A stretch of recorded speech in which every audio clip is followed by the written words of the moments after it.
Ya, rapat ini dulu. Saya menelpon Pak Irwanto.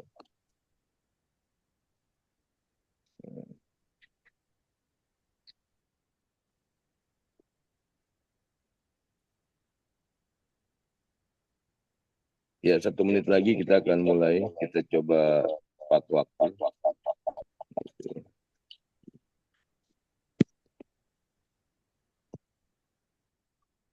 Selamat bergabung Pak Iswanto, salam.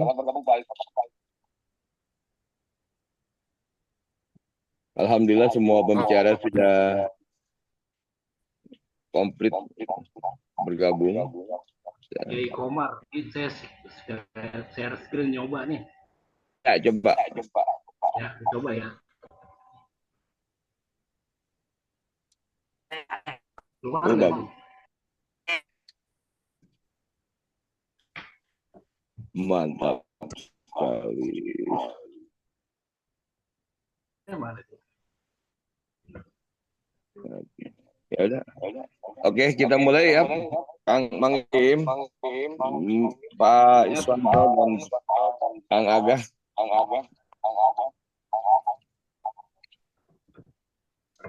Bismillahirrahmanirrahim. Assalamualaikum warahmatullahi wabarakatuh.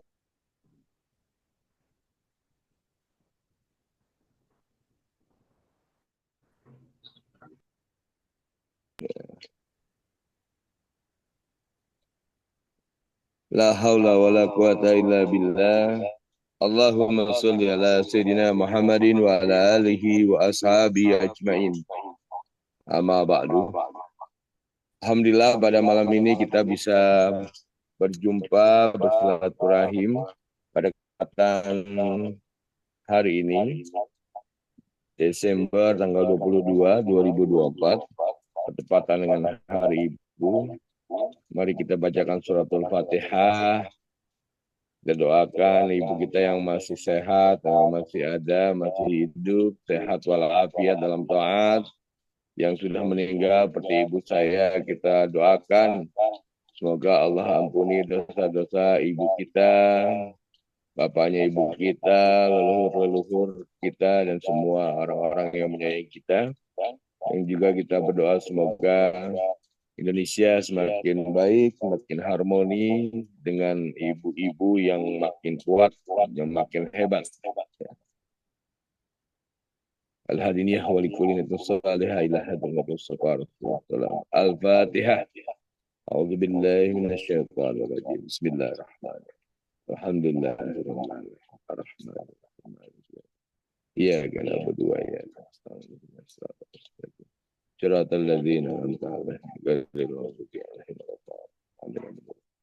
Baik, terima kasih dan dengan demikian acara ini kita buka dan dari Dewan Kebudayaan dari Kabupaten Bekasi kami mengucapkan terima kasih atas kehadiran Bapak Iswanto Salam, Dr. Iswanto Salam dan juga Kang Mutasim Billah. Beliau ini adalah sahabat saya sejak SMA. Saya memanggilnya Kang Iim. Mang Iim ini adalah tim ahli cagar budaya Kabupaten Bekasi yang juga ketua OPK DKD Cagar Budaya Kabupaten Bekasi. Terima kasih juga untuk Kang Aga Handoko, beliau ketua OPK Manuskrip. Sekaligus juga dia adalah komunitas itu Historia Bekasi ya, KHB. Luar biasa pembicara kita malam ini. Dan malam ini kita akan bicara tentang bagaimana kita memahami tentang cagar budaya agar tidak disalahpahami dan tidak disikapi secara keliru bahwa cagar budaya itu nanti mengarah ke mistik, mengarah ke sinkretis, mengarah kepada apapun gitu. Dan insya Allah malam ini kita akan bedah. Agenda ini direkam sehingga kita punya dokumentasi untuk mereka yang tidak sempat untuk menonton atau mengikuti acara ini malam ini. Baik, pembicara pertama, Mang Mustahim Bislah sudah siap dengan materinya. Langsung saja saya persilakan. Ya, inilah dia, Mustahim Bislah. Dokter apa belum ini? Silakan Kang Im. Belum, masih jauh dokter. Ya, ini di apa namanya? Digedein gitu Kang, diapain namanya? Eh, Layarnya. model Screen. model screennya model open file gitu, apa namanya? Mak. Jadi gede semua gitu. Itu. Betul, pintar tuh. Mantap. Mantap ya. Lanjut Kang Im. Iya, bismillahirrahmanirrahim. Assalamualaikum warahmatullahi wabarakatuh. Waalaikumsalam warahmatullahi wabarakatuh. Rekan saya Ki Komar, Pak Anton, terus Kang Abed, dan rekan-rekan dari Dewan Kebudayaan Daerah. Saya kira ada Kang Jalan itu ya. Hari ini saya nggak mau banyak lebih mengupas tentang cagar budaya karena saya yakin hampir semua sudah memahami. Hanya bagian kecil yang akan saya sharing lah, kita sama-sama berbagi bagaimana karena kecagar budayaan itu menjadi sebuah pintu untuk memahami sejarah, karena kebetulan saya berbasis pendidikan sejarah, maka stretching saya mungkin ada di sini ya. Kita mulai aja dari yang pertama sebentar ya. Perjalanan bangsa tentu melalui sebuah rangkaian peristiwa sejarah yang sangat panjang, di mana dalam peristiwa sejarah itu pasti akan meninggalkan beberapa tinggalan-tinggalan yang bisa bersifat tinggalan tidak dan tinggalan yang bersifat Bang kebenaran. Im, izin Tinggalan mic-nya yang deketin Bang, kebenaran. Halo, halo, biar rada jelas. cukup gede, Punten, kan gede.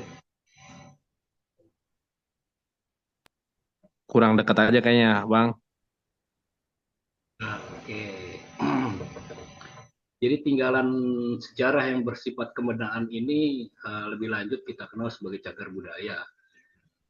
Cagar budaya ini sebenarnya sebuah kekayaan budaya bangsa yang merupakan wujud pemikiran dari perilaku kehidupan manusia, penting artinya bagi pemahaman dan pengembangan ilmu pengetahuan, sejarah, kebudayaan, religi, untuk kehidupan berbangsa, bernegara, sehingga perlu dilestarikan dan dikelola secara tepat melalui upaya pelindungan, pengembangan, dan pemanfaatan dalam rangka memajukan kebudayaan nasional. Ini menjadi titik pentingnya ada di pelestarian dan pemanfaatan di bagian akhirnya. Karena Undang-Undang 2010 nomor 11 itu yang berbeda dari Undang-Undang Kecagar Budayaan dari sebelumnya, ya, Undang-Undang nomor 5 tahun 92 adalah di poin pemanfaatannya. Jadi ketika tahun 92 undang-undang itu dikeluarkan, tinggalan kebendaan itu hanya dijadikan satu objek atau ditetapkan saja sebagai cagar budaya, tetapi langkah lebih lanjutnya tidak dijelaskan untuk apa setelah ditetapkan. Nah, poin penting yang ada di Undang Nomor 11 2010 ini adalah pemanfaatannya. Karena cagar budaya ini ternyata memiliki potensi yang sangat besar untuk kemakmuran dan kesejahteraan rakyat, terutama yang berlokasi di sekitar tinggalan kebendaan tersebut atau cagar budaya tersebut. Ini menjadi concern kita bersama, terutama di pemerintah yang Kabupaten Bekasi yang dalam hal ini telah membentuk satu tim ahli cagar budaya, di mana akan melakukan sebuah proses pengkajian untuk merekomendasikan penetapan sebuah objek menjadi sebuah cagar budaya. Cagar budaya sendiri sebetulnya secara kesejarahan itu jelas menjadi sebuah hal penting. Kita bisa lihat dari mulai zaman pemerintahan kolonial Hindia Belanda, hal-hal kecagar budayaan ini telah dijadikan satu objek, satu materi, satu konten yang harus diperhatikan. Karena buat pemerintah Belanda dengan menginventarisir, memahami budaya dalam hal ini tinggalan kebendaannya menjadi satu hal penting untuk mereka melakukan kebijakan terhadap hal-hal yang berkaitan dengan pemerintahan di era-era kolonial.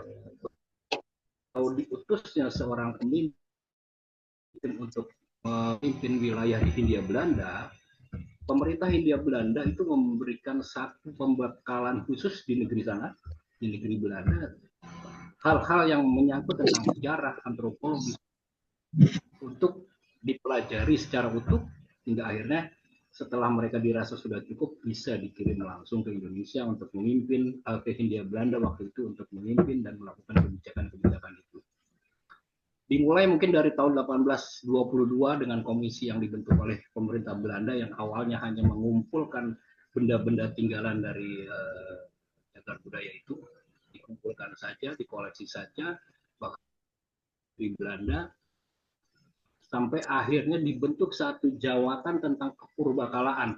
Dari jawatan kepurbakalaan ini akhirnya dimunculkan satu undang-undang yang mengatur tentang kecagarbudayaan. Pertama itu dikeluarkan dari Monumental Ordonansi 1931, kemudian 1934, yang akhirnya ini menjadi patokan dasar buat pemerintah ketika Indonesia merdeka, menjadi concern juga, di mana Monumental Ordonansi ini menjadi patokan dasar sebelum keluarnya Undang-Undang Cagar Budaya tahun 92 itu. Jadi Monumental Ordonansi tahun 1934 terakhir itu dijadikan patokan dasar untuk melakukan penyikapan terhadap tinggalan-tinggalan kebendaan yang ada di Indonesia waktu itu. Demikian sejarahnya. Nah, ini setelah merdeka, undang-undang itu dikeluarkan tahun 92 dengan nomor 5 tentang benda cagar budaya. Ini hanya semua tinggalan-tinggalan kepurbakalaan diklasifikasikan sebagai benda cagar budaya. Jadi nggak ada spesifikasi yang lebih terinci. Baru di Undang-Undang Nomor 11 2010 tentang cagar budaya itu ada klasifikasi khusus.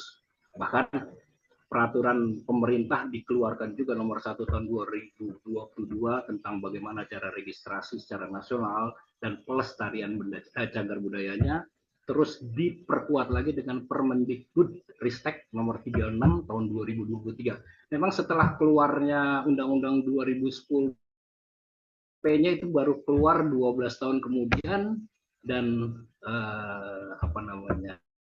Permendikbudnya 13 tahun kemudian. Jadi memang masih banyak hal-hal yang perlu dipelajari dan perlu disesuaikan. Itu kondisi-kondisi yang sekarang memang banyak terjadi ketika pemahaman tentang undang-undang atau pasal-pasal yang terdapat dalam Undang-Undang 2010 itu masih banyak perdebatan juga di beberapa hal. Mungkin nanti akan ada penyempurnaannya. Jadi di Undang-Undang Nomor 11 2010 ini jelas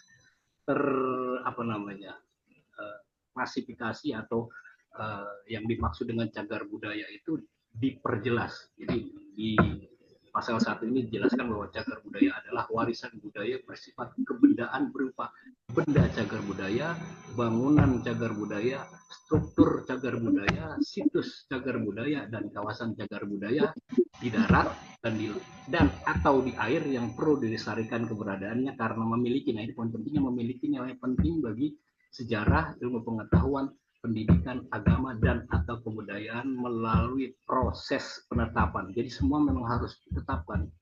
Ketika itu belum ditetapkan, dia tidak bisa menjadi tidak bisa dikatakan sebagai cagar budaya, tetapi masih dalam posisi sebagai objek diduga cagar budaya. Selanjutnya, ini secara lebih detail yang bergerak maupun tidak bergerak berupa kesatuan atau kelompok atau bagian-bagiannya atau sisa-sisanya yang memiliki hubungan erat dengan kebudayaan dan sejarah seperti keramik, gerabah, arca, baik megalitik atau klasik, artefak batu, artefak logam, kapak, terus prasasti itu masuk ke dalam benda cagar budaya.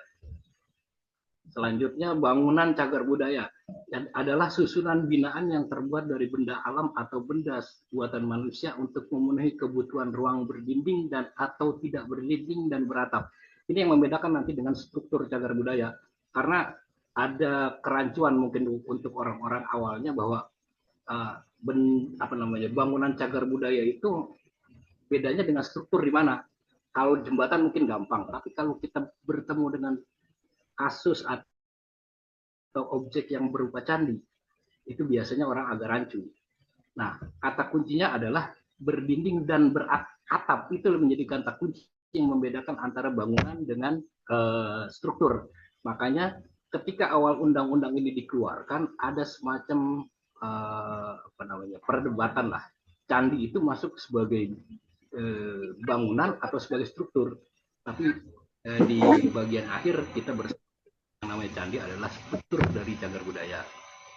Ini banyak sekali contohnya di Bekasi. Mungkin yang paling menonjol adalah Gedung 245, terus Rumah Tuan Tanah di Kebayuran, Masjid Al-Mujahidin Cibarusa, itu yang paling menonjol di bangunannya. Selanjutnya, nah, struktur tadi yang membedakan adalah atapnya tadi. Ya, lebih mudahnya kita lihat seperti itu ya. Contoh-contohnya banyak nih, ada jembatan, nisan, kubur kuno, pundan berundak, saluran air.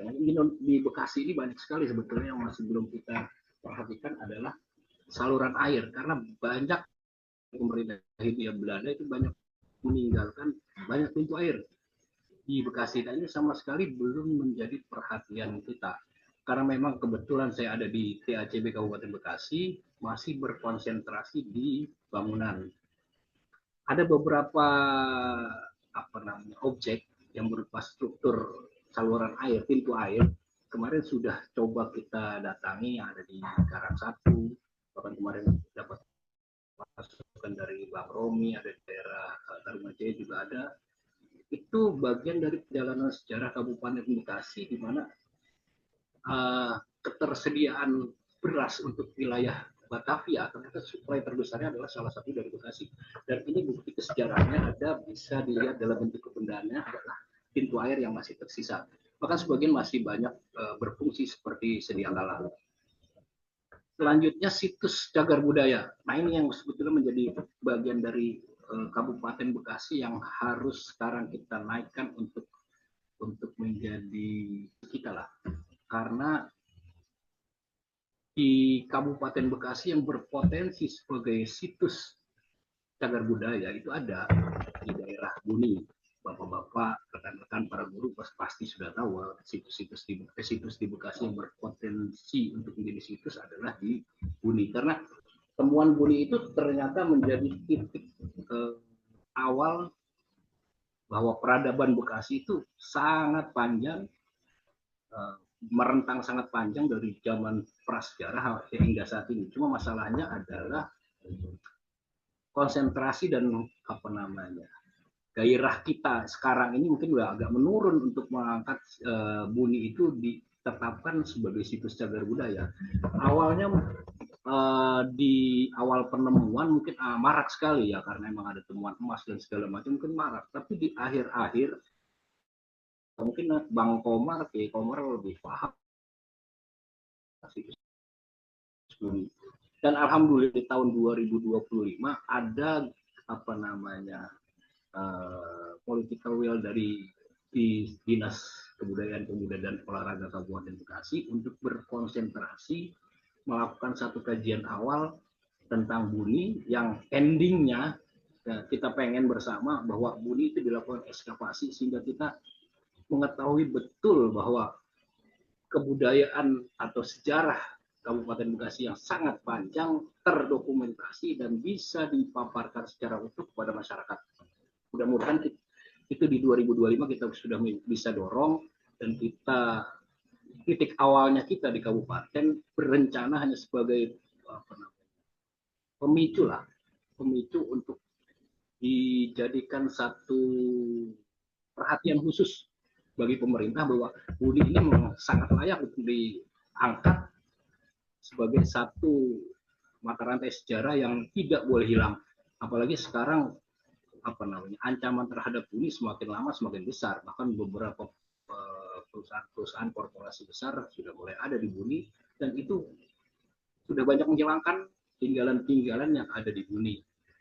Nah, ini yang menjadi perhatian kita untuk di 2025, ya mudah-mudahan nanti ke depannya akan betul terjadi ekskavasi. Selanjutnya mungkin kawasan nanti setelah situs Buni kita bisa lakukan ekskavasi dan pengangkatan terus ditetapkan sebagai situs, ada beberapa titik juga di luar Buni nanti yang kita bisa tetap sebagai situs pula.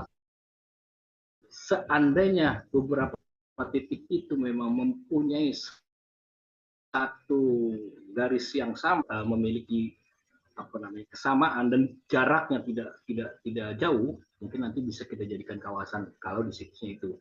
Tetapi yang paling mungkin ketika kita melakukan beberapa kali kunjungan ke beberapa wilayah seperti di Cikarang, seperti di Pebayuran, itu sebetulnya ada beberapa untuk dijadikan sebagai kawasan. Saya melihat di Pebayuran misalnya, dari rumah dinas camat Pebayuran, itu sebetulnya di samping rumah dinas camat Pebayuran itu ada bekas makam Belanda atau kerkop atau makam Belanda yang jelas terpetakan sebagai makam Belanda. Terus di sebelahnya ada rumah dinas, di sebelahnya ada ruko yang sekarang menjadi ruko, itu sebetulnya bangunan Cina. Dan itu terpetakan sejak 1883 itu sudah terpetakan sebagai sebuah bangunan. Lalu geser ke Masjid Tua di sebelah utaranya mungkin ya, saya agak bingung kalau utara atau selatan ya. Mungkin bergeser lagi itu ada Masjid Tua, baru nanti puncaknya ada di rumah Tuan Tanah Pebayuran dan di depannya itu bekas pabrik berasnya.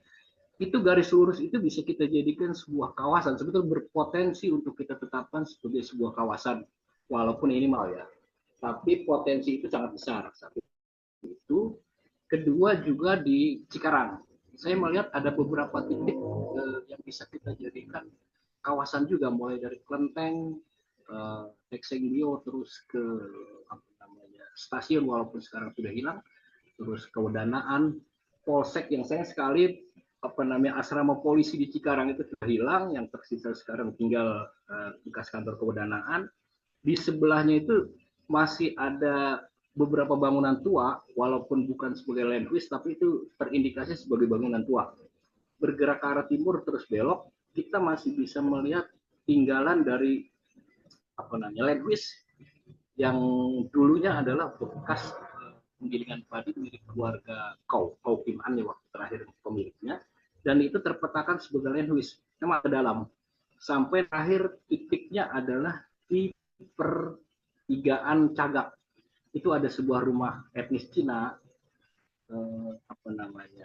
dibuat tahun 1925 berdasarkan keterangan pemiliknya, dibuat 1925, yang cerita narasi yang ada di keluar terbentuknya pabrik beras, penggilingan padi sampai rumah itu satu kesatuan. Sampai Klenteng Teksengbio itu adalah kelanjutan dari kelenteng awal yang awalnya dibuat di pertigaan Cagak itu, di rumah Tuan Tanah itu awalnya adalah kelenteng Cikarang di situ.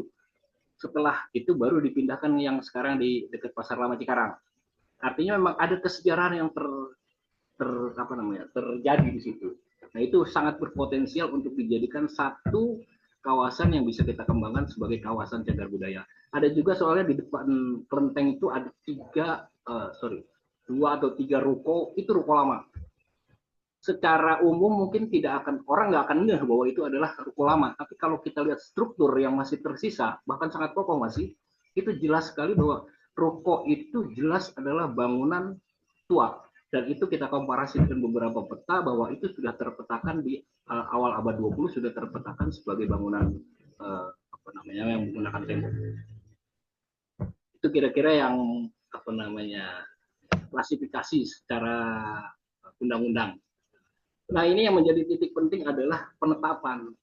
Di penetapan inilah yang akan memberikan status cagar budaya terhadap benda, bangunan, struktur, lokasi, dan satuan ruang geografis yang dilakukan oleh pemerintah kabupaten kota berdasarkan rekomendasi tim ahli. Nah, ini menjadi titik pentingnya.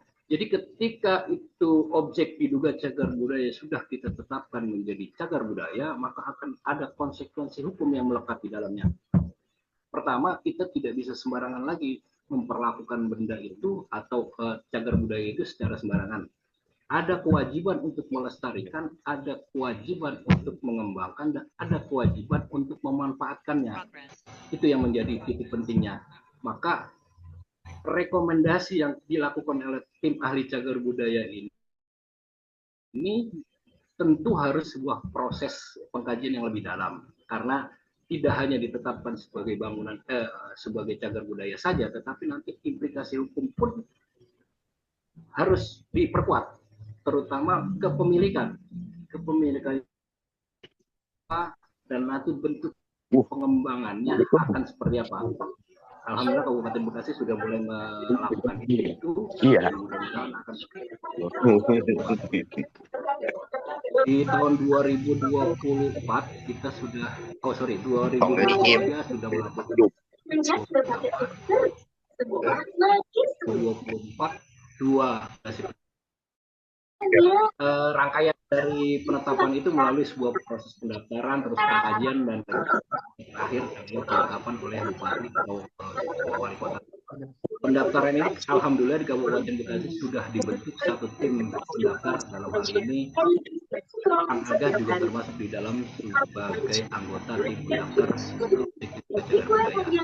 Ini langkah maju sebenarnya, jadi tidak menyalahi prosedur dalam melakukan rekomendasi. Ini apa namanya, kriterianya ya, cagar budaya harus berusia 50 tahun itu pasti udah banyak tahu, mewakili masa gayanya paling singkat 50 tahun, memiliki arti penting tadi, memiliki nilai budaya bagi penguatan kepribadian bangsa. Ternyata ada juga di luar, seandainya cagar budaya tapi tidak memenuhi kriteria seperti tadi, maka diakomodir dengan pasal 11. Jadi bangunan struktur lokasi atau satuan ruang geografis yang atas dasar penelitian memiliki arti khusus bagi masyarakat atau bangsa Indonesia, tetapi tidak memiliki kriteria cagar budaya seperti pasal sebelumnya, pasal 5 sampai pasal 10, dapat diusulkan jadi juga sama. Jadi keputusannya nanti menteri berdasarkan keputusan gubernur setelah melewati rekomendasi dari tim ahli cagar budaya.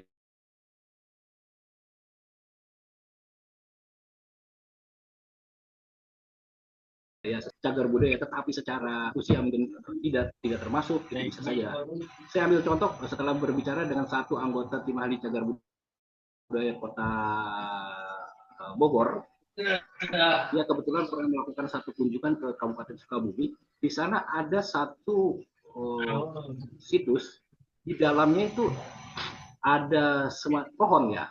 Pohon itu ternyata pernah ditetapkan sebagai cagar budaya. Kok pohon bisa? Anehnya dari situ, saya sempat bertanya, kok bisa dilakukan itu, Kang? Dia bilang, ternyata pohon itu punya nilai sejarah sangat tinggi. Jadi pohon itu sebagai penanda terjadinya rekonsiliasi perpecahan dari dua kelompok besar di wilayah Sukabumi.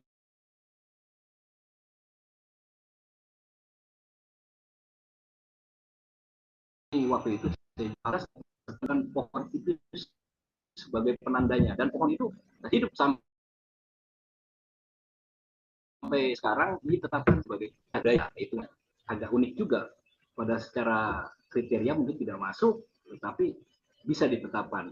Itu salah satu contohnya. Atau misalnya kita ketemu dengan makam-makam keramat, kita awalnya mungkin agak a priori juga, ini makam keramat kok bisa apa enggak dijadikan cagar budaya. Tetapi di pintu pasal 11 ini memungkinkan, cuma memang akan menjadi lebih banyak yang harus kita temui.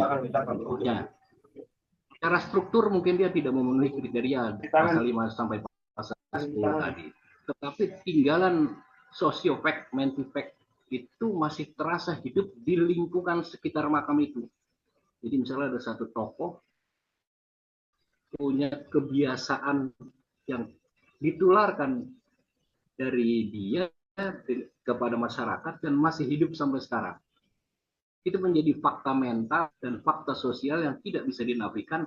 Itu bisa kita jadikan sebagai landasan untuk dilakukan penetapan bahwa struktur makam itu adalah sebagai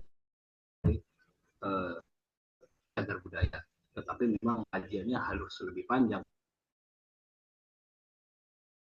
karena akan menyangkut kajian antropologi di dalamnya. Sudah banyak yang tahu. Nah, ini dia. ini pelestarian cagar budaya itu untuk mempertahankan keberadaan cagar budaya dan nilainya dengan cara melindungi, mengembangkan dan memanfaatkannya. Jadi yang namanya pelestarian itu sebenarnya ada 3, pelindungan, pengembangan, dan pemanfaatan. Di dalam pelindungan itu ada penyelamatan, pengamanan, zonasi, pemeliharaan, terus di pengembangan revitalisasi salah satunya adaptasi di dalamnya, dan nanti bisa menjadi poin-poin kerja setelah dilakukan penetapan terhadap objek diduga cagar budaya. Ini pemanfaatan juga bisa untuk kepentingan agama, sosial, pendidikan, ilmu pengetahuan, kebudayaan, pariwisata. Contohnya misalnya Borobudur awal ditemukan itu tidak dimanfaatkan sebagai bagian dari tempat ritual, itu dipakai sebagai bagian dari tempat dilakukan upacara keagamaan. Itu contohnya. Atau kalau pariwisata mungkin lebih banyak lah. Pariwisata misalnya di Kabupaten Bekasi ada beberapa titik cagar budaya yang bisa dijadikan satu poin-poin sehingga dilakukan pariwisata atau wisata sejarah dari satu titik ke titik kedua ke titik ketiga, sehingga masyarakat terutama pelajar dapat mengetahui kesejarahan di Kabupaten Bekasi. Kira-kira itu. Selanjutnya adalah ini masalah kajian sejarah ya sebetulnya. Jadi kajian tentang kesejarahan dari cagar budaya tetap menggunakan kajian berbasis ilmu sejarah. Jadi yang namanya sejarah itu sejarah yang ditulis itu harus berdasarkan dokumen atau tinggalan-tinggalan yang menguatkan kesejarahannya. Walaupun dalam kajian cagar budayaan, kajian kesejarahan tidak seketat ketika kita melakukan kajian sejarah sebagai sebuah pengetahuan. Jelas mutlak bahwa kajian sejarah adalah bagian penting di dalamnya. Nah, ini alur pemberian rekomendasi penetapan cagar budaya dari objek ini berada pada kurun waktu kapan, itu sudah harus dijelaskan di awal, baru dilakukan kajian sejarahnya, dibuat narasi sejarahnya, baru dilakukan sidang rekomendasi untuk ditetapkan. Prosesnya tetap menggunakan langkah-langkah kesejarahan, heuristik, kritik, interpretatif, dan historiografi. Itu udah barang mutlak lah bahasanya untuk melakukan kajian sejarah. Sekarang untuk melakukan beberapa penguatan terhadap cagar budaya jelas membutuhkan sumber-sumber. Alhamdulillah sekarang ya mungkin dunia internet sudah nggak seperti dulu. Sekarang udah banyak, marak sekali kita bisa melakukan browsing terhadap penguatan cagar budaya melalui sumber-sumber yang tertulis. Bisa jadi dari beberapa situs di luar negeri atau rekaman-rekaman dari beberapa film dokumenter, bisa saja. Nah, itu yang jelas bahwa intinya sejarawan bekerja dengan dokumen. Dokumen adalah sebuah hal mutlak, dan tanpa dokumen maka sejarah itu tidak bisa dinarasikan. Jadi no dokumen, no history. Kira-kira begitu. Strategi penggalian ini seperti tadi saya sebut, ada beberapa secara konvensional, mungkin kita ke lembaga kearsipan, ke perpustakaan, pusat-pusat informasi, media cetak dan sebagainya. Sementara sekarang menggunakan media online, portal website itu online, surat kabar online banyak sekali tersebar sekarang. Itu bisa kita jadikan rujukan. Walaupun di portal-portal atau website TV online atau media online lain itu kita membutuhkan satu kejelian untuk memverifikasi situs-situs atau sumber-sumber ini kira-kira terpercaya atau tidak. Nah, ini saya ambil contoh di Gedung Juang. Kenapa penting sekali cagar budaya kita lestarikan? Karena di dalam satu contoh Gedung Juang ini banyak peristiwa yang terjadi. Yang pertama adalah Gedung Juang ini sebagai penanda pernah terjadinya sistem partikelir di Bekasi. Ini jelas. Dari 155 linguis yang ada di Jabodetabek, satu-satunya yang terbesar mungkin hanya Gedung Juang ini. Maka penanda dari berlakunya sistem partikelir itu kuat. Awalnya mungkin ada beberapa, tetapi yang tersisa dan sangat baik adalah Gedung Juang. Masih ada sih sebetulnya sekarang di Kebayoran satu sama di belakang Kecamatan Babelan itu masih ada, walaupun bentuk arsitekturnya adalah arsitektur Cina. Kemudian dari segi arsitektur ini menjadi penanda bahwa proses kesejarahan arsitektur di Bekasi itu ternyata panjang. Bukti bahwa arsitektur yang diterapkan di Gedung Juang ini itu ada proses dari yang sebelumnya. Jadi ini termasuk arsitektur peralihan nanti sebenarnya. Nah ini. Nah ini arsitektur di Gedung Juang ini adalah arsitektur peralihan dari Indies Empire menuju langsungnya sangat sebentar dari tahun akhir abad 19 sampai tahun 1915. Itu sangat sebentar. Jadi proses peralihan ini mengindikasikan bahwa ketika terjadinya perubahan arsitektur di dunia Eropa sana, di negeri Belanda, ternyata di Indonesia pun terjadi. Artinya bahwa teknologi yang ada di luar tentang arsitektur ini terjadi juga di Indonesia. Ini menunjukkan bahwa hubungan Indonesia dengan dunia luar sangat kuat, terutama di hal-hal yang bersifat arsitektur. Itu jelas terlihat. Kemudian juga bahwa tinggalan-tinggalan seperti yang ada di Gedung Juang ini adalah hasil adopsi dari beberapa unsur arsitektur modern diadopsi dengan arsitektur tradisional. Nah ini kan menjadi satu pedoman kita ke depan bahwa kearifan lokal adalah sebuah hal yang mutlak untuk melakukan satu kebijakan. Kita bisa lihat dari situ misalnya di bagian belakang Gedung Juang itu tidak murni menggunakan beton, tetapi ada sebagian yang menggunakan berbahan kayu untuk di tiangnya. Itu jelas adopsi. Bentuk dari pagar yang mengelilingi itu mengadopsi dari bentuk-bentuk bangunan di Sunda. Itu. Kita kembali ke awal dulu. Nah, ini peristiwa-peristiwa sejarah.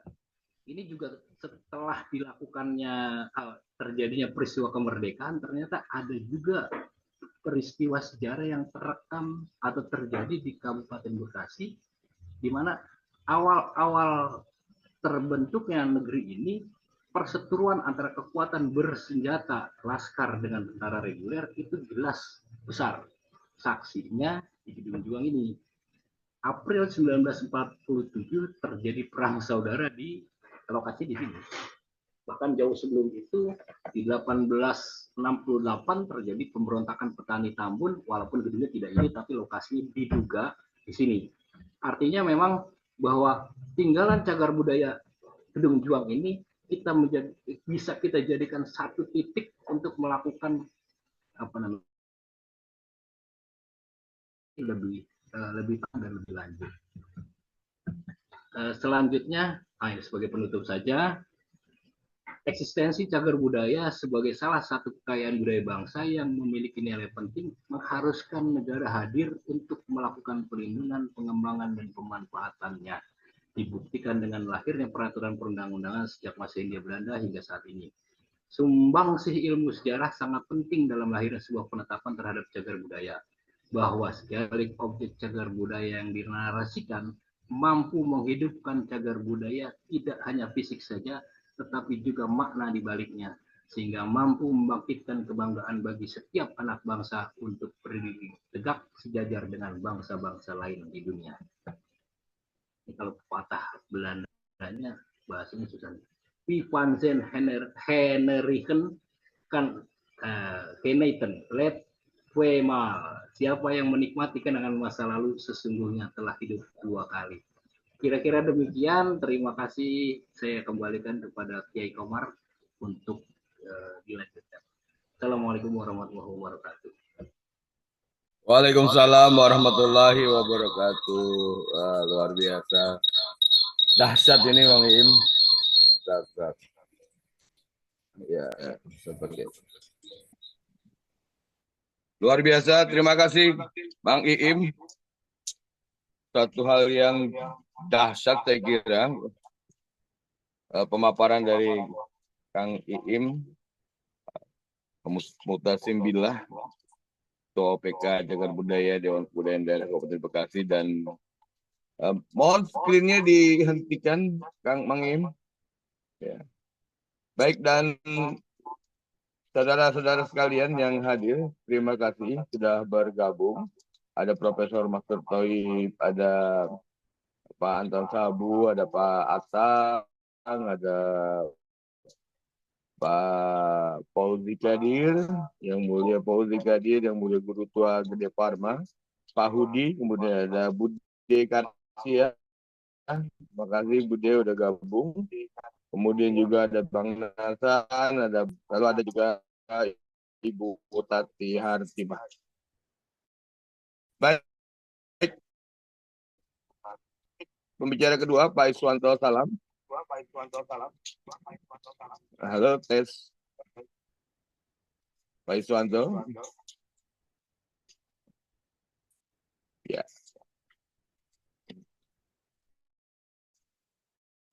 Kalau Pak Iswanto sudah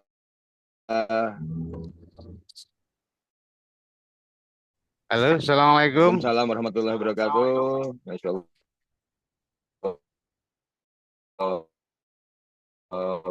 Iya. Ini saya dalam perjalanan pulang dari eh, eh, ya, tapi nggak apa-apa Nggak kan, apa-apa, sambil suara. kan. Ah, ah,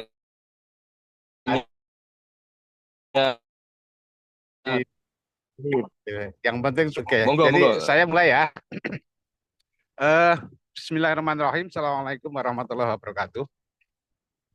Eh, Terima kasih kepada penyelenggara Dewan Kebudayaan Bekasi ya, Kabupaten Bekasi ya, kalau nggak salah ya, atas kepercayaan terhadap saya untuk memberikan materi. Saya dikasih materi yang cukup berat, yaitu menguak cahaya tauhid dalam cagar budaya. Tadi pembicara pertama sudah mengurai secara lebih detail tentang pengertian istilah dan ruang lingkup,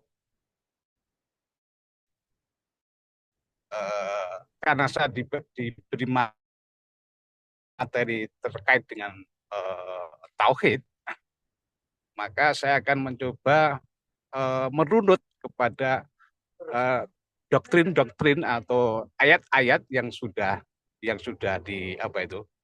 sifatnya baku, dan kita bisa menarik makna penting daripada kisah-kisah itu. Ada dua kisah ya di dalam Al-Qur'an itu. Ini sebagai dasar awal gitu, untuk memasuki agar kita tidak terperangkap ke dalam ini ya. Nah, ada dua kisah itu. Yang pertama itu Ibrahim. Ibrahim, bagaimana proses dia mencari Tuhan. Kemudian yang akan lebih saya tekankan di sini adalah kisah Zulkarnain. Barangkali kawan-kawan semua sudah hafal ya kisah tentang Ibrahim itu, bagaimana proses Ibrahim dalam mencari Tuhan itu, kemudian kemudian sampai kepada yang terakhir itu menemukan tuh sehingga disebut sebagai seorang yang bapak tauhid. Jadi perjalanan dia dari pencarian Tuhan itu. Nah, itu yang pertama. Yang kedua yang saya mau sampaikan adalah ada kisah penting di dalam Al-Quran itu, bisa dibuka di surat Al-Kahfi itu, kisah Zulkarnain itu. Nah, oleh Allah Subhanahu wa Ta'ala, Zulkarnain itu orang yang disebutkan di dalam Al-Quran, itu orang yang telah sampai kepada segala sesuatu. Artinya orang yang, Allah itu adalah meliputi segala sesuatu. dalam berbagai ayat bisa dicak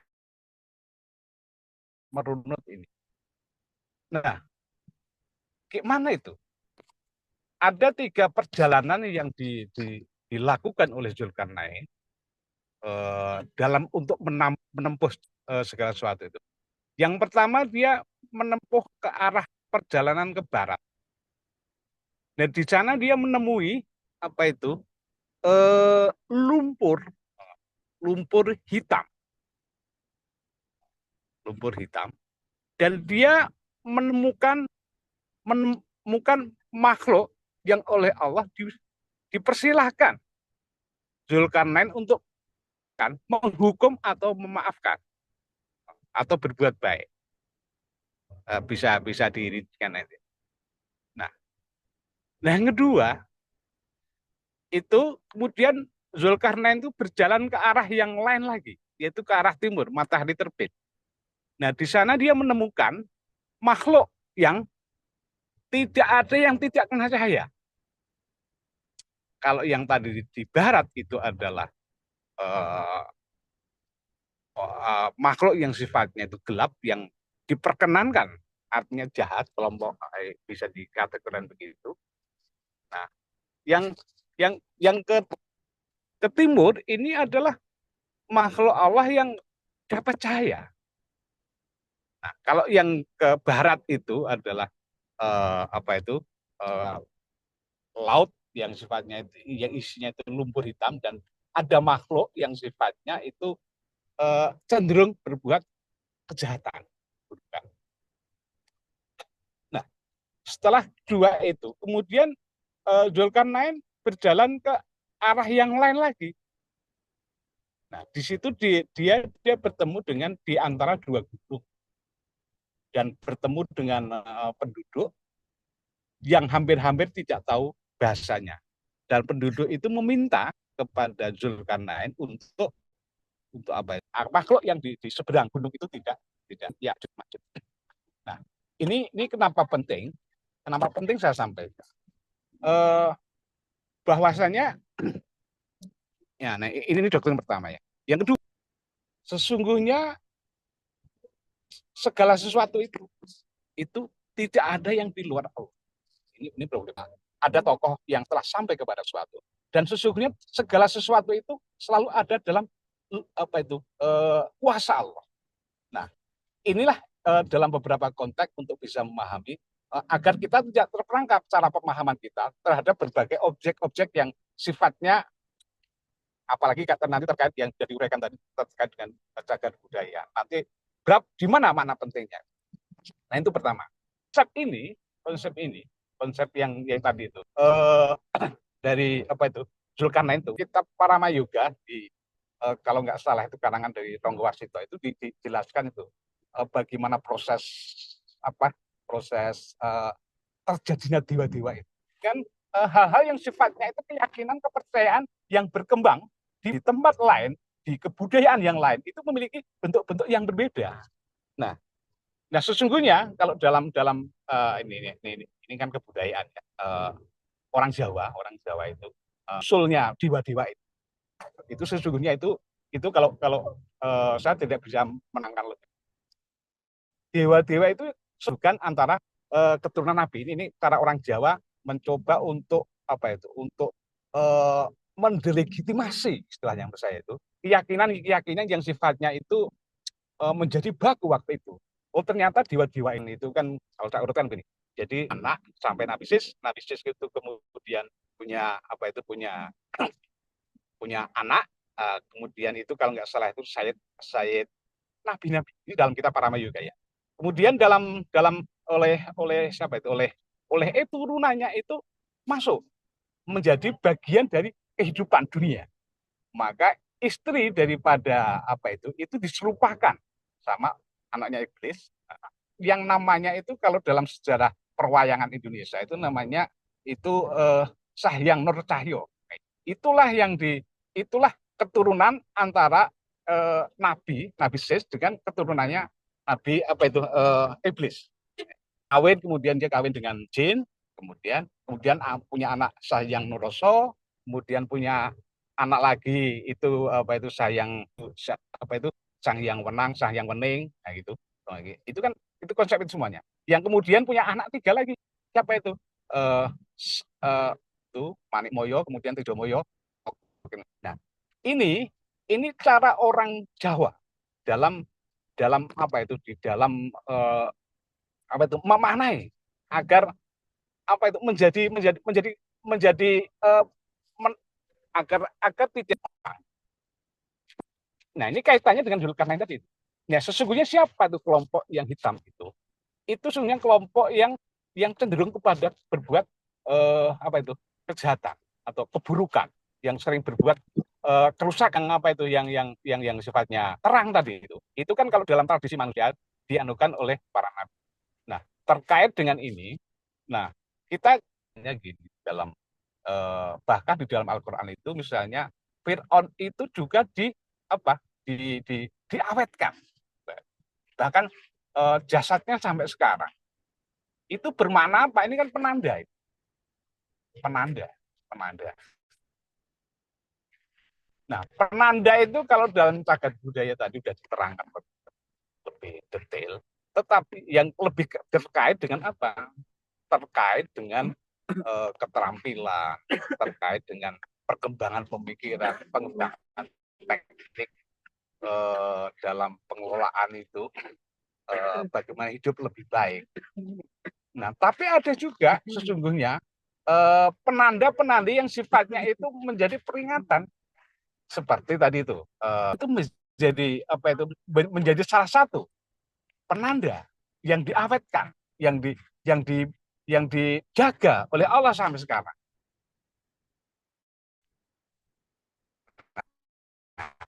Selain itu juga bentuknya kebudayaan. Nah,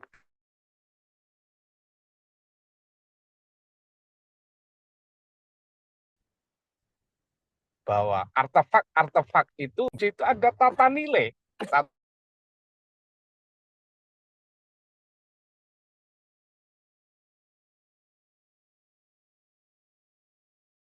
Atau tidak?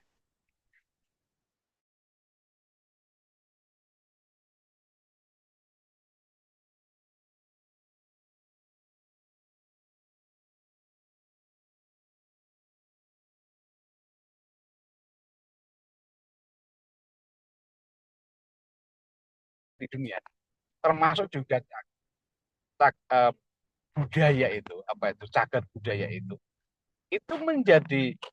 menjadi penting, menjadi bermakna ketika ketika bisa menghubungkan kita, menebalkan keyakinan kita kepada Tuhan, kepada Allah gitu. Jadi itu. Jadi bisa menjadi keliru, misalnya kayak kasus-kasus Borobudur misalnya. Borobudur itu kan sampai ada pengeboman itu kan waktu.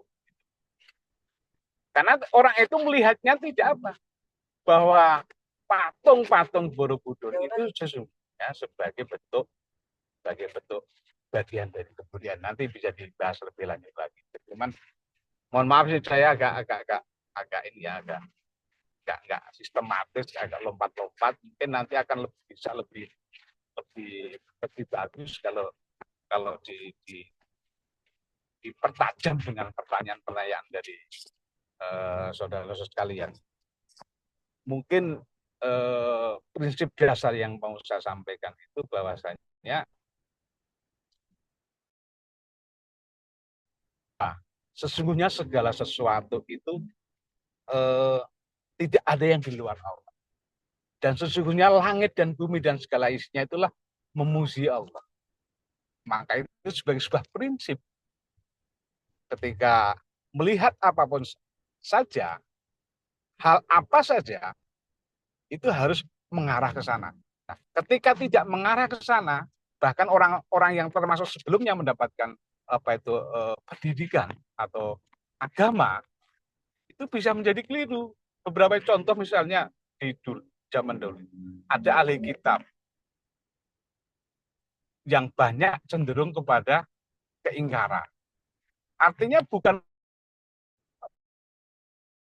pada bendanya, tetapi bagaimana sikap kita melihat benda-benda itu, melihat hal-hal itu.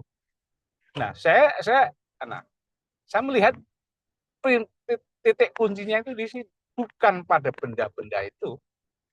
Lihatlah benda-benda itu sebagaimana adanya, sebagai pendidikan, kayak kalau cagar budaya sebagai pendidikan, dalam kesejarahan, bagian dari sampai perkembangan pikiran, perkembangan teknik, arsitektur, macam-macam, bahkan sampai kepada itu penting menjadi penting. Maka lihatlah itu sebagai apa? Sebagai jejak atau penanda orang-orang terdahulu atau bahkan alam memberikan bekas daripada apa itu tauhid itu sendiri, ada jejaknya di sini. Nah, itu ketika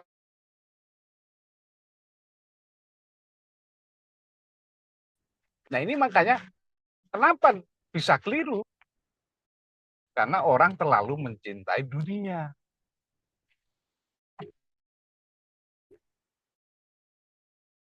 Disebutkan di dalam Al-Quran.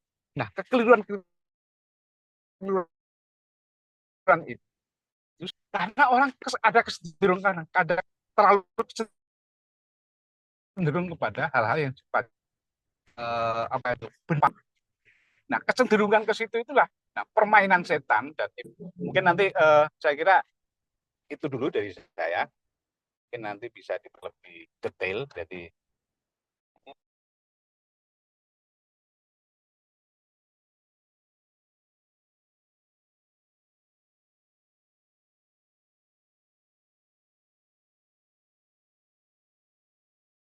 terima kasih Pak Iswanto,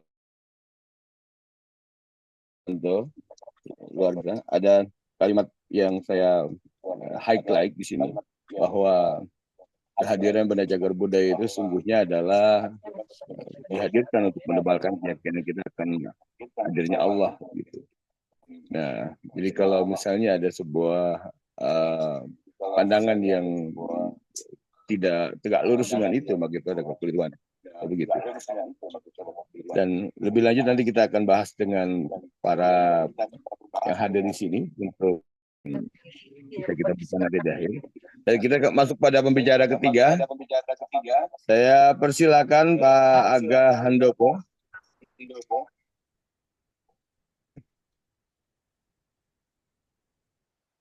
Ya, silakan open mic, buka mic-nya dan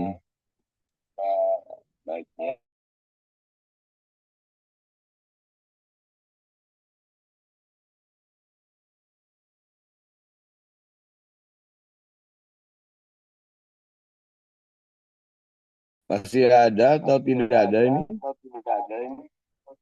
Masih ada? Kang Aga, halo.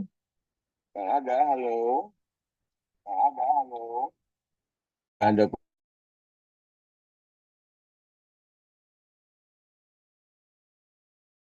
banyak agenda di Dewan Kebudayaan. Halo. Ya, baik.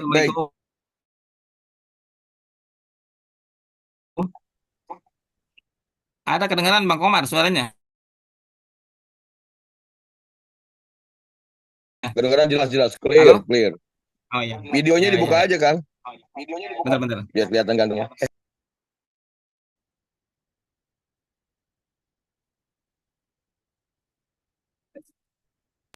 Oh, sedap. Di planet mana?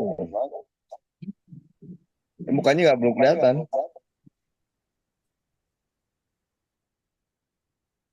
Halo. Baru background virtualnya aja, Kang. Ya. Nah, terbalik mukanya nih. Hilang lagi. Halo. Ya udah mulai aja deh. Saya ini tuh Siap. berhubung rada kurang ini agak gaptek ya.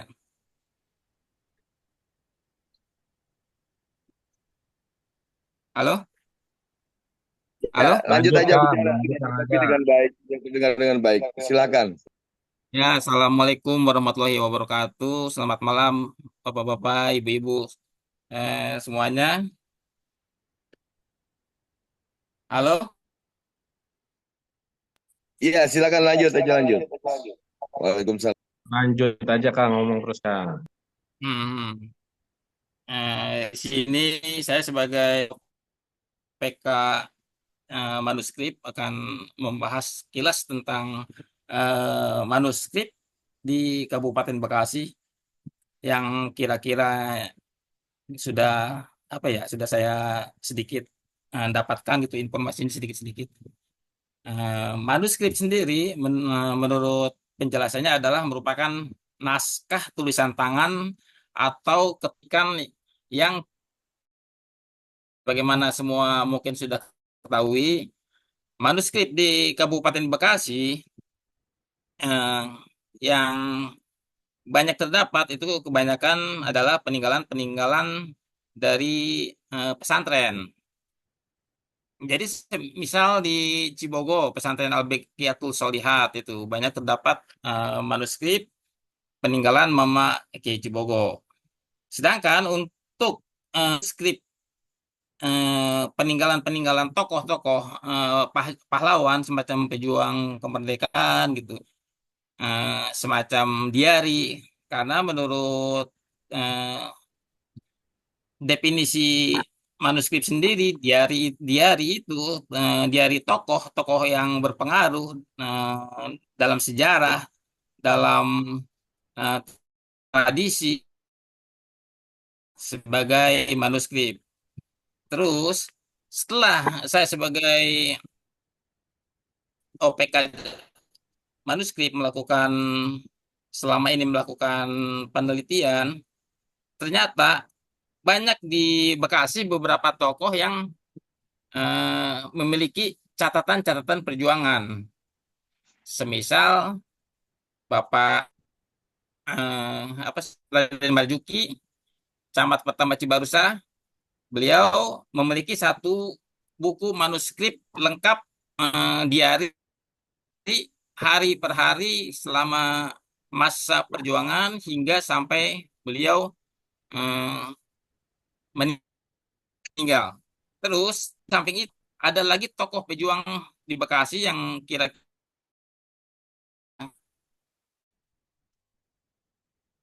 itu Bapak eh, siapa, saya rada ini yang di kota ya.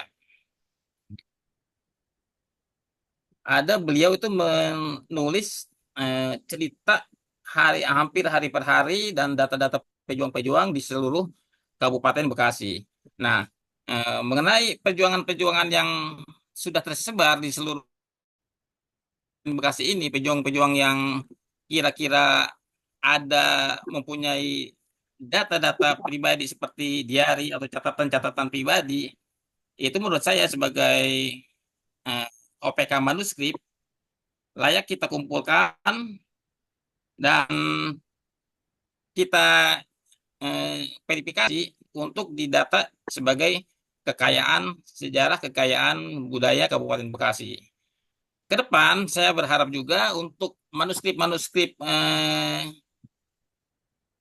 apa ya, dari pesantren yang kebanyakan ditulis dalam huruf pegon, huruf dan berbahasa Sunda.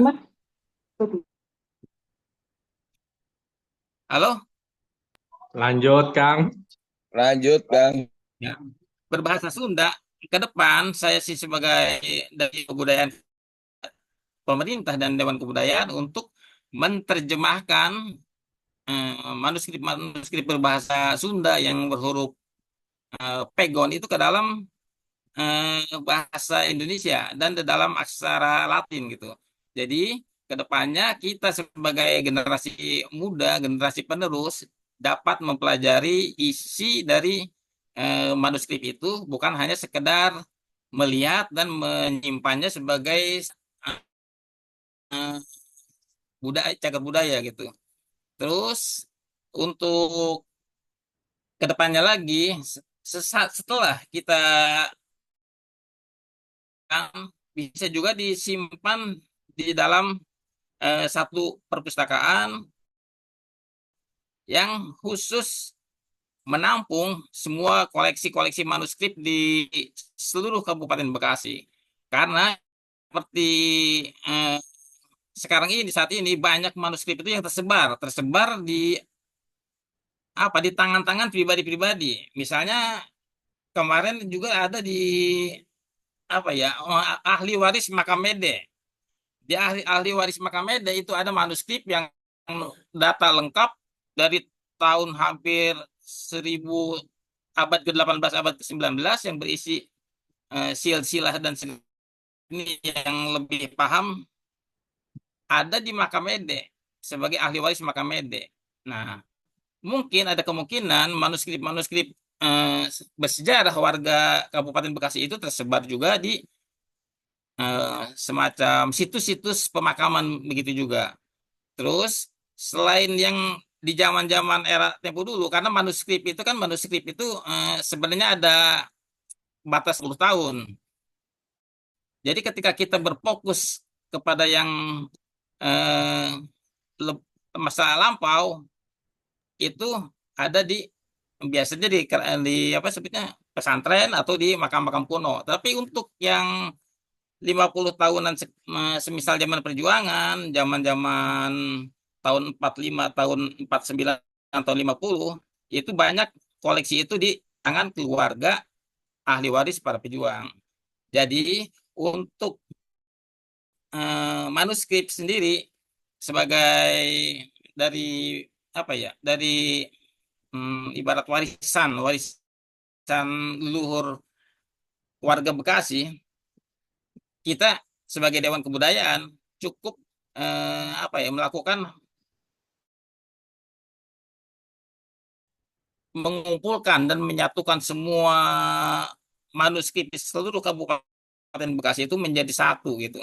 Jadi harapan saya ke depannya sebagai eh, salah satu ketua di bidang OPK manuskrip, saya berharap kita warga Kabupaten Bekasi semua sadar dan memahami bahwa kepentingan untuk mengumpulkan dan eh, manuskrip yang tersebar di tangan-tangan warga yang masih banyak saat ini itu ada kesadaran untuk memelihara dan mengumpulkan eh, zaman dulu terutama manuskrip karena manuskrip itu yang biasanya terbuat dari kulit dari kertas yang rentan rusak. Jadi kalau misalnya dirawat pribadi itu gitu. Jadi gitu. Saya sih berharap kepada warga Kabupaten Bekasi itu untuk lebih lebih baik menyerahkan gitu, mengumpul dan lembaga yang lebih bisa merawatnya gitu, seperti misal Dewan Kebudayaan atau pemerintah Kabupaten Bekasi, karena eh, sifat barangnya yang rentan rusak itu. Terus di sini saya contoh, nah Nggak apa-apa. Pertunjukan aja, tunjukkan. ini kelihatan bang? Belum. Eh, Aduh, lengkapnya ya. Saya ini bawa contoh manuskrip tulisan Kang, tahun 1950. Kenapa? eh, gambar di backgroundnya itu dihilangkan aja deh. Gambar planet bumi yang terbalik gitu. Jadi kita bisa melihat lebih jelas nanti gambar dari manuskrip yang akan sampaikan itu. Ini kan off videonya kan. Itu ada di ini Zoom-nya.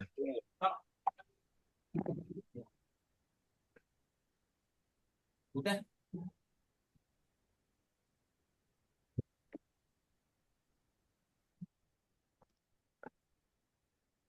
Halo?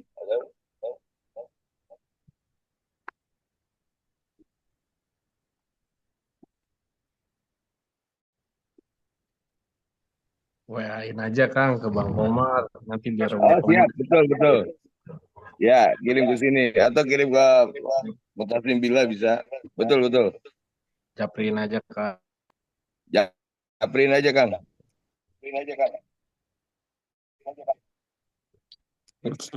Halo, Kang Aga.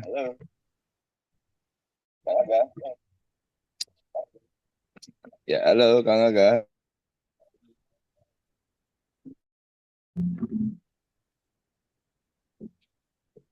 Kang Aga. Baik, mungkin karena alasan teknis. Jadi itu udah bagus Kang Aga.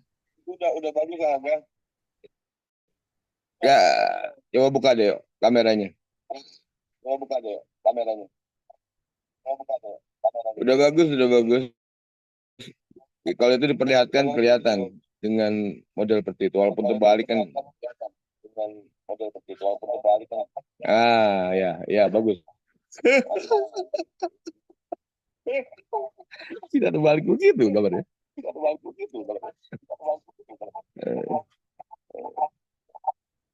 Gak apa-apa Kang, gak apa-apa udah. Walaupun terbalik, tapi lumayan kelihatan gitu daripada tadi.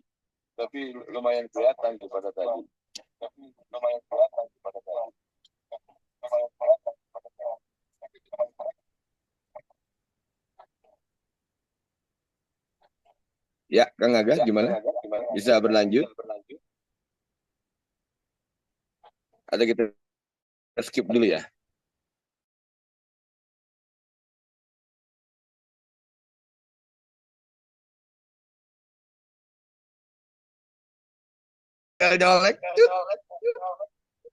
Ya, skip ini skip. Ya, oke. Nggak terakhir, mungkin bisa disampaikan skrip itu menguak tabir. Karena begini, mengandung sejarah, apa sih pengobatan terhadap itu kan mencakup itu semua gitu. Jadi ketika berlangsung di masa silam gitu, bisa menjadi pembelajaran. Kabupaten Bekasi 1921 perjanjian jual beli tanah di Cibarusah gitu. Jadi ketika di situ tertulis eh, apa ya perjanjian tanahnya, jadi seolah-olah kayak ini kayak apa sebetulnya rentenir gitu. Di situ seperti rentenir, jadi dalam kata-katanya dia itu apa memberi utang dengan membayar dengan tanah secara nilainya jauh jauh berbeda gitu. Nah, itu kan membacanya gitu. Kan bisa menjadi apa sih sebagai tanda-tanda jejak silam langgong kejadian satu peristiwa lah itu penipuan penggelapan tanah yang dilakukan oleh eh, apa ya gitu. Itu kan bisa jadi buat kita-kita. Di samping itu dari segi keagamaan kan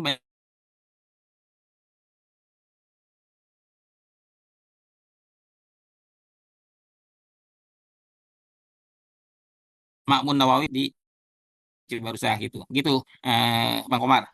Baik. Sekian dari saya. Mohon maaf karena sebelumnya saya apa ya rada-rada buru-buru ini karena rada sedang kurang sehat gitu. Jadi misalnya ada kekurangan, saya mohon maaf. Dalam segi komputer ini juga ini saya laptopnya baru megang, jadi mohon maaf bila ada apa ya gangguan gitu. Segitu aja. Assalamualaikum warahmatullahi wabarakatuh. Waalaikumsalam warahmatullahi wabarakatuh. Kang Aga, penyampaiannya betul sekali bahwa manuskrip itu menjadi hal yang sangat penting untuk kita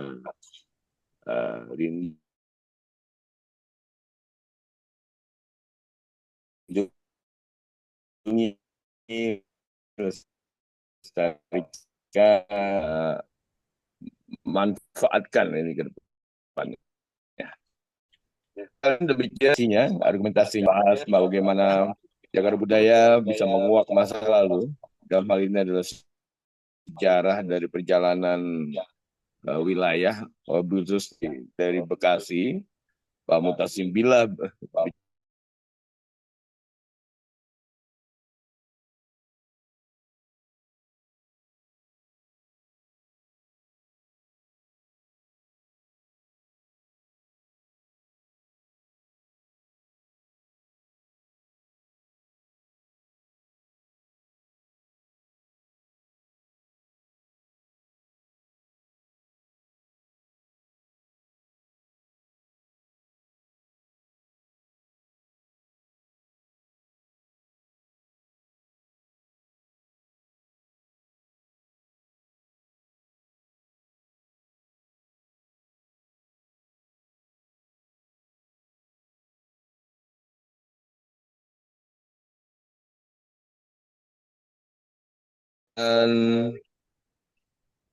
ada juga Ibu Dai Karsia, Kang Rapi, kemudian ada Sekretaris DKD Kecamatan Sukatani, juga ada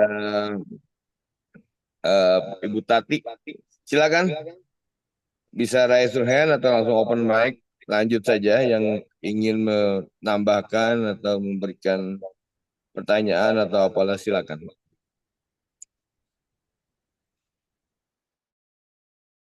Ada? Siap, siap. Lanjut Pak Ahmad Jalani, silakan Wakil Ketua. Silakan. Ya, Bismillahirrahmanirrahim. Assalamualaikum warahmatullahi wabarakatuh.